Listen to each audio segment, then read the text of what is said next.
Vulkan is a very modern API that has been designed with multi-threading in mind to take advantage of the multi-cores in modern devices. In the right circumstances, it can achieve very high performance over OpenGL. You can build command buffers on multiple threads and take advantage of multiple cores on today's devices, and also save battery at the same time.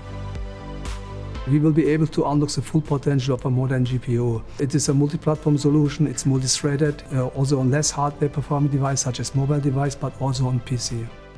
Having to care less for these commands that we send to the GPU allows our artists to craft levels more efficiently without having so much of a concern on performance. As a result of that, we can create much better looking games by taking efficient advantage of the current and developing hardware. I have tried the PUBG mobile version integrated with Vulkan, and it has a lot of improvement, especially in the shooting, driving, and also the combat. 那引入 Vulkan 技术呢，其实会对不同的安卓设备有不同层面的一个提升。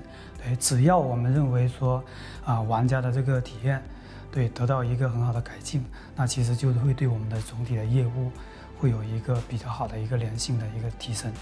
在部分中档安卓设备上测试，对比 OpenGL ES， 采用 Vulkan 可以使帧率提升30%左右，而内存占用减少约14%，GPU 的利用率也提升了28%。对于 Vulkan， 我们后续会使用 Server Pass 或 Computer Shader 来带来更多渲染和性能上的效果提升。It's not the API to use in every possible situation, but where and when it makes sense to use Vulkan, the performance is absolutely great.